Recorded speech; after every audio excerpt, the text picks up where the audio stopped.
Dear students, जैसा कि आप देख रहे हैं कक्षा 10 गणित प्रश्नावली 6.4 प्रश्न नंबर 3।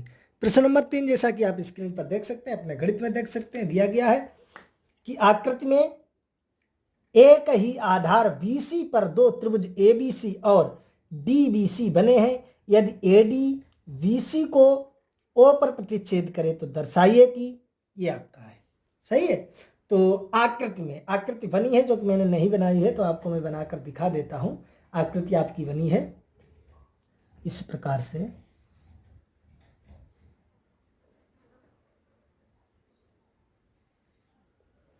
ये आपका है ABCD, ये BC आधार है। सही है। एक ही आधार BC, ये एक ही आधार है BC। इस पर एक त्रिभुज बना है AVC और एक त्रिभुज बना है DVC, आप देख सकते हैं। सही है। एक ही आधार BC पर ABC और DVC दो त्रिभुज बने हैं। और यदि AD को AD जो है वो VC को बिंदु O पर प्रतिच्छेद करे। सही है। AD इस प्रकार से, ये आपकी जो AD है वो BC को बिंदु O पर प्रतिच्छेद करे तो दर्शाइए कि क्षेत्रफल ABC अपान क्षेत्रफल DBC बराबर AO अपान DO है। सही है। तो यहां से देखिए, पहले तो चित्र की तरफ गौर करेंगे। यहां से हमने थोड़ा लंब डाल दिया, ये इसका लंब डाल दिया हमने P। सही है। और ये जो है मैंने लंब डाला, इसका नाम डाल दिया, जगह नहीं है, आप देख लेंगे, यम। सही है।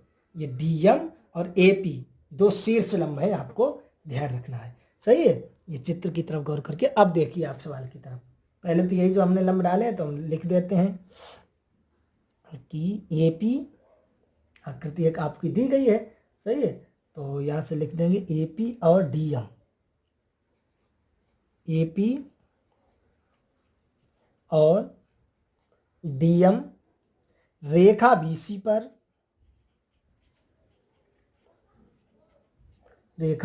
BC पर शीर्ष लंब है।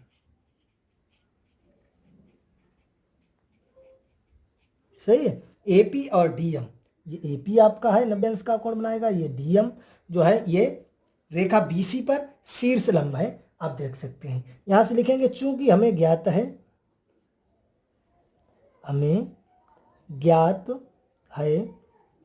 कि त्रिभुज का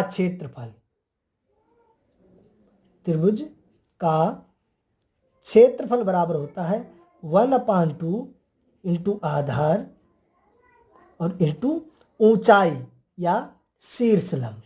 सही है। शीर्ष लंब पूरा लिखेंगे। सही है। 1/2 आधार इंटू ऊंचाई या आधार इंटू शीर्ष लंब। तो यहां से हम निकालेंगे त्रिभुज ABC का क्षेत्रफल। अगर निकालें, आप देख सकते हैं, निकालेंगे त्रिभुज ABC का क्षेत्रफल। त्रिभुज ABC का क्षेत्रफल बराबर 1/2 इंटू आधार, आप देख सकते हैं कितना है BC, इंटू लंब कितना है AP। आप देख सकते हैं इसमें ABC में ये लंब है और ये आधार है। सही है। अगर हम निकालें त्रिभुज DBC का क्षेत्रफल, त्रिभुज DBC का क्षेत्रफल, तो 1/2 इंटू आधार तो BC, क्योंकि एक ही आधार पर बने हैं। सही है। इंटू लंब इसका जो है वो क्या है DM, क्योंकि ऊपर हम बता चुके हैं AP और DM जो है आधार जो आपका है BC, उस पर जो है शीर्ष लंब है। सही है। तो यहां से अगर हम निकालना चाहें त्रिभुज ABC का क्षेत्रफल अपान त्रिभुज DBC का क्षेत्रफल, तो ये हो जाएगा 1/2 इंटू BC इंटू AP अपान 1/2 इंटू BC इंटू DM। सही है। तो ये कट जाएगा, तो यहां से आपका बचेगा, ऐसे भी लिख सकते हैं, क्षेत्रफल त्रिभुज ABC अपान क्षेत्रफल त्रिभुज DBC बराबर AP अपान DM। क्या बचा है आपका AP अपान DM। इसे हमने समीकरण फर्स्ट डाल दिया। सही है। यहां तक जो है आप आसानी से समझ गए होंगे। इस प्रकार से आपको मालूम है त्रिभुज का क्षेत्रफल 1/2 आधार इंटू ऊंचाई। सही है। अब देखेंगे त्रिभुज एपीओ तथा त्रिभुज डीएमओ में आप चित्र को बना लें, आपका गणित में चित्र बनाए उसे देखें, तभी आपको समझ में आएगा। क्योंकि जब हम पेज को ऊपर बढ़ा देते हैं तो हमारा चित्र जो है आपको दिखाई नहीं देता है, तब आपको सवाल उतनी अच्छी तरह से समझ में नहीं आएगा। जब आप चित्र को देखेंगे, अब हम बताते हैं कि त्रिभुज एपीओ, त्रिभुज एपीओ, अब आपको चित्र में देखना है कि एपीओ कौन सा त्रिभुज है। सही है, यह आपको देखना है, तभी आपको अच्छी तरह से समझ में आएगा। तो जब हम चित्र बनाते हैं तो आप चित्र बना लिया करें, तो उसके बाद जब चित्र को आप देखेंगे तभी आपको सवाल जो है अच्छी तरह से समझ में आएगा। तो त्रिभुज एपीओ तथा त्रिभुज डीएमओ में, तथा त्रिभुज डीएमओ में हमें यह दिखाना है कि ये दोनों त्रिभुज जो है वो समरूप है या नहीं है। तो इसमें हम देखेंगे कोण एपीओ बराबर कोण डीएमओ, डीएमओ आपको मालूम है पी और एम कितने के हैं, 90 अंश के, क्योंकि शीर्ष लंब है। सही है, लंब जहाँ पर होता है वहाँ 90 अंश का कोण बनता है। अब यहाँ से देखेंगे कोण ए ओ पी बराबर कोण D O M, D O M. सही है, देख सकते हैं कैसे हैं, दोनों ओ है ऊपर और नीचे, हमने आपको बताया था शीर्षाभिमुख। सही है, शीर्षाभिमुख कोण। आप जो है चित्र को अवश्य देखें, तभी आपको अच्छी तरह से समझ में आएगा।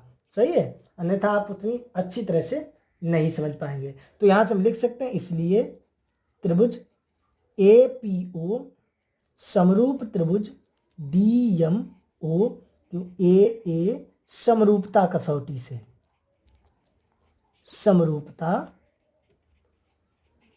कसौटी से। सही है, ये आपका हो जाएगा ए समरूपता कसौटी से। तो यहां से तब आप लिख भी सकते हैं, तब आपका हो जाएगा एपी अपान डीएम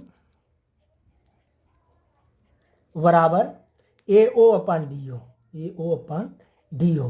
क्योंकि आपको मालूम है समरूप त्रिभुज की संगत भुजाएं समानुपाती होती हैं। आप लिख सकते हैं यहां पर समरूप